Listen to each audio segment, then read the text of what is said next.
Hello coding star. आज की इस वीडियो में हम डिस्कस करने वाले हैं आइडेंटिफायर्स के बारे में।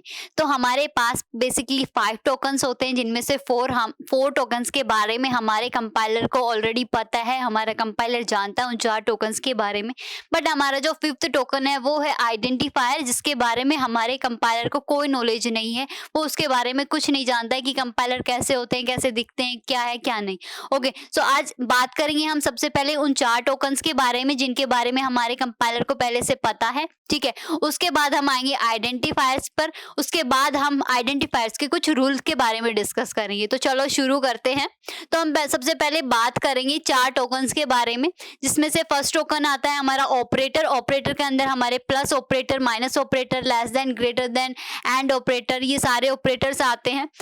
सेकंड टोकन आता है हमारा कांस्टेंट। कांस्टेंट के अंदर हमारे स्ट्रिंग कांस्टेंट हो सकता है, कोई कैरेक्टर कांस्टेंट हो सकता है, इंटीजर कांस्टेंट हो सकता है, फ्लोट कांस्टेंट हो सकता है। ओके, थर्ड आता है हमारा कीवर्ड। कीवर्ड हमारा एक ऐसा टोकन है जिसके अंदर हमारे 32 कीवर्ड्स पहले से रिजर्व्ड हैं और जिनके बारे में हमारा कंपाइलर पहले से जानता है कि ये 32 रिजर्व्ड जो कीवर्ड्स है ये कौन कौन से हैं। ओके, फोर्थ टोकन आता है हमारा स्पेशल सिंबल। स्पेशल सिंबल्स में हमारे कर्ली ब्रेसेस आते हैं, सिंगल कोट्स आ सकते हैं, डबल कोट्स आ सकते हैं, ये सारे हमारे स्पेशल सिंबल्स हैं। इनके बारे में भी हमारा कंपाइलर पहले से जानता है। अब आता है हमारा 5th टोकन, जिसके बारे में हमारा कंपाइलर नहीं जानता, वो है हमारा आइडेंटिफायर। तो अब बात आती है कि कैसे हमारा कंपाइलर आइडेंटिफाई कर पाएगा कि ये हमारा आइडेंटिफायर है या नहीं। तो हमारा कंपाइलर आइडेंटिफाई कर पाता है किसी भी आइडेंटिफायर को उसके डिक्लेरेशन सिंटैक्स के थ्रू। कैसे आइडेंटिफाई करता है किसी भी आइडेंटिफायर को? उसके डिक्लेरेशन सिंटैक्स के थ्रू आइडेंटिफाई करता है। ओके, यहाँ पर देखो वेरिएबल हमारा एक आइडेंटिफायर है, ठीक है, बट हमारा कंपाइलर क्या देखेगा? वेरिएबल डिक्लेरेशन के सिंटैक्स को देखेगा। अगर हमने वेरिएबल डिक्लेरेशन सिंटैक्स को सही तरीके से फॉलो किया होगा तब ये हमारा एक वैलिड आइडेंटिफायर होगा, अदरवाइज ये इनवैलिड होगा। सेम तरीके से फंक्शन, स्ट्रक्चर, एरे, स्ट्रिंग, ये सारे हमारे क्या है? आइडेंटिफायर्स हैं। अगर हमने इनके सिंटैक्स को, डिक्लेरेशन सिंटैक्स को सही तरीके से फॉलो किया होगा, सही तरीके से लिखा होगा, तब ये हमारे सारे वैलिड आइडेंटिफायर होंगे, अदरवाइज ये हमारे इनवैलिड होंगे। तो किसी भी आइडेंटिफायर को यूज करने से पहले उसको डिक्लेयर करना जरूरी है। ओके, और डिक्लेयर करने के लिए उसके कुछ रूल्स हैं, उन रूल्स को हमें फॉलो करना पड़ता है। अब हम देखेंगे वो रूल कौन कौन से हैं, उन रूल के बारे में डिस्कस करेंगे। सो फर्स्ट रूल है हमारा, और फर्स्ट रूल हमारा कहता है कि हमारे पास 32 रिजर्व्ड कीवर्ड है। ठीक है, 32 रिजर्व्ड कीवर्ड से आपका कोई भी आइडेंटिफायर मैच नहीं करना चाहिए, वरना मैं उसको इनवैलिड घोषित कर दूंगा। इतना समझ में आया कि अगर हमारा कोई भी आइडेंटिफायर इन 32 कीवर्ड से मैच किए तो हमारा कंपाइलर उसको इनवैलिड समझेगा। एग्जाम्पल देखते हैं। ओके, यहाँ पर वेरिएबल डिक्लेरेशन के लिए वेरिएबल डिक्लेरेशन किया। अब वेरिएबल डिक्लेरेशन किया, वेरिएबल हमारा एक क्या है? आइडेंटिफायर। अब हमारा कंपाइलर क्या चेक करेगा? इसके सिंटैक्स को। सिंटैक्स क्या होता है कि सबसे पहले हम डेटा टाइप लिखते हैं, उसके बाद हम वेरिएबल का नेम देते हैं। ओके, सेम यहीं पे हमारा कंपाइलर देखेगा, सबसे पहले हमने डेटा टाइप लिखा, ओके फाइन, कोई दिक्कत नहीं है। उसके बाद देखेगा वेरिएबल का नेम। अब देखेगा वेरिएबल का नेम तो दे दिया, लेकिन वेरिएबल का नेम क्या दिया वो देखो, क्या दिया है? Type def. अब टाइप डेफ जो है ये हमारा वेरिएबल का नेम है और इसी वजह से ये हमारा इनवैलिड है। क्यों? क्योंकि टाइप डेफ जो है वो हमारा एक रिजर्व्ड कीवर्ड है। हमने फर्स्ट रूल में ही पढ़ा कि रिजर्व्ड कीवर्ड से हमारा कोई भी आइडेंटिफायर मैच नहीं करना चाहिए, वरना वो इनवैलिड हो जाएगा। ठीक है, तो इसी वजह से ये हमारा इनवैलिड होगा। नेक्स्ट देखिए, इसमें हमने इसका नाम दिया है टाइप डेफ और ये हमारा वैलिड है। अब आप कहोगे कि क्यों? ये हमारा वैलिड कैसे हो गया और ये हमारा इनवैलिड क्यों हो गया? ठीक है, अगर ये हमारा वैलिड है तो ये भी तो वैलिड हो सकता है, क्योंकि टाइप डेफ तो हमारा की रिजर्व्ड कीवर्ड ही है, बट ये हमारा वैलिड होगा। क्यों होगा? क्योंकि इस टाइप डेफ का टी जो है हमने कैपिटल लिखा है, जबकि जो हमारा रिजर्व्ड कीवर्ड है उसका टी स्मॉल लेटर में है, तो ये हमारा वैलिड हो जाएगा। क्यों? क्योंकि हमारी जो सी लैंग्वेज है वो एक केस सेंसिटिव लैंग्वेज है, वो कैपिटल लेटर्स में और स्मॉल लेटर्स में डिफरेंस करती है। समझ में आया? नेक्स्ट देखो, यहाँ पर हमने हमारे वेरिएबल का नेम दिया रोल नंबर। तो रोल नंबर हमारा कोई भी रिजर्व्ड कीवर्ड नहीं है, इसीलिए ये हमारा वैलिड होगा।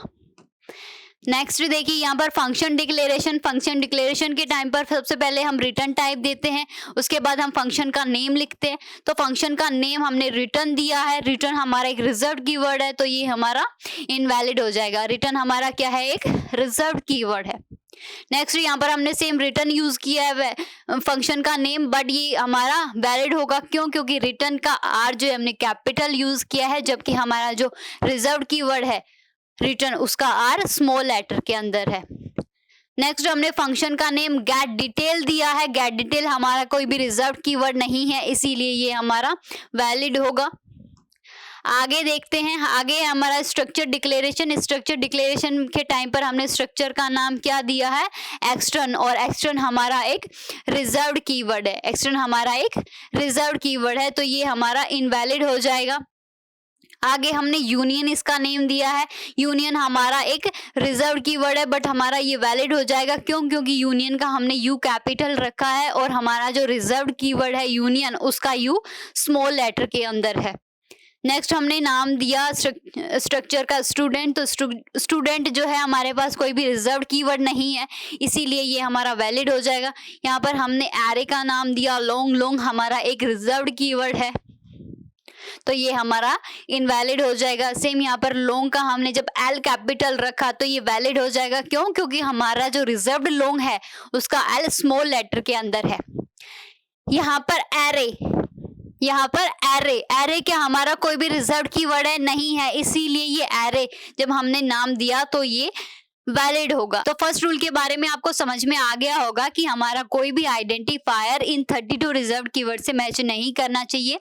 फिर हमारा वो आइडेंटिफायर कोई भी हो, हमारा कोई वेरिएबल हो, फंक्शन हो, स्ट्रक्चर हो, एरे हो। अब चलते हैं नेक्स्ट रूल पर। तो नेक्स्ट रूल हमारा कहता है कि हम हमारे आइडेंटिफायर्स को किसी भी अल्फाबेट से स्टार्ट कर सकते हैं और अल्फाबेट हमारा कोई भी कैपिटल लेटर में हो सकता है या फिर स्मॉल लेटर में हो सकता है। हम अंडरस्कोर का यूज भी कर सकते हैं, हम डिजिट्स का यूज भी कर सकते हैं, but we can't use digits as a first letter, कि हम डिजिट्स को स्टार्टिंग में यूज नहीं कर सकते हैं।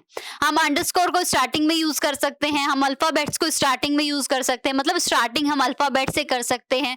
अल्फाबेट हमारे चाहे लोअर केस में हो या अपर केसेस में हो, ओके, अंडरस्कोर से हम हमारे आइडेंटिफायर को स्टार्ट कर सकते हैं, बट हम डिजिट से हमारे आइडेंटिफायर के नेम को स्टार्ट नहीं कर सकते हैं। तो कुछ एग्जांपल देखते हैं इसके भी। तो यहाँ पर एग्जांपल है रोल नंबर, इसमें मैंने रोल नंबर को पूरे को अपर केसेस में लिखा है, तो हम ऑफ कोर्स यूज कर सकते हैं अपर केसेस का, तो ये हमारा एक वैलिड आइडेंटिफायर होगा। यहाँ पर हमने रोल नंबर में सिर्फ लोअर केसेस का यूज किया है, तो ये भी हमारा एक वैलिड आइडेंटिफायर होगा। यहाँ पर हमने अपर केसेस और लोअर केसेस दोनों का यूज किया है, ये भी वैलिड होगा। यहाँ पर हमने लोअर केसेस और अपर केसेस का यूज किया तो ये भी वैलिड होगा, और इसमें हमने अपर केसेस का यूज भी किया है, लोअर केसेस का यूज भी किया है और साथ के साथ अंडरस्कोर का यूज भी किया है, तो ये भी हमारा वैलिड होगा। नेक्स्ट में हमने अपर केसेस और लोअर केसेस का यूज करते हुए कुछ डिजिट्स का यूज किया है, तो ये भी हमारा वैलिड होगा। नेक्स्ट हमने आइडेंटिफायर का नेम सिर्फ खाली अंडरस्कोर ही दिया है, तो ये भी हमारा वैलिड हो जाएगा।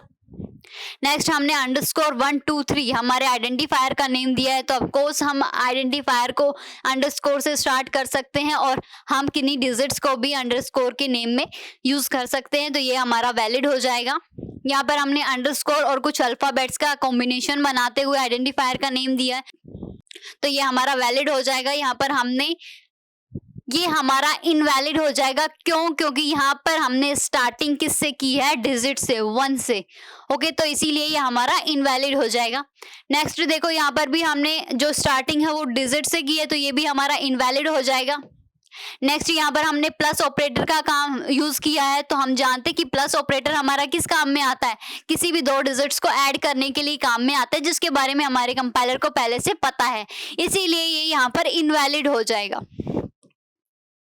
यहाँ पर हमने जब स्पेस दिया हमारे रोल नंबर के बीच में, जब हमने स्पेस डाला तो ये हमारा इनवैलिड हो जाएगा। यहाँ पर हमने डॉट ऑपरेटर का यूज किया तो ये भी हमारा इनवैलिड हो जाएगा। यहाँ पर हमने ग्रेटर देन ऑपरेटर का यूज किया तो ये भी हमारा इनवैलिड हो जाएगा। जब हमने एंड ऑपरेटर का यूज किया तो भी हमारा इनवैलिड हो जाएगा। स्लैश का यूज किया तो भी हमारा ये इनवैलिड हो जाएगा।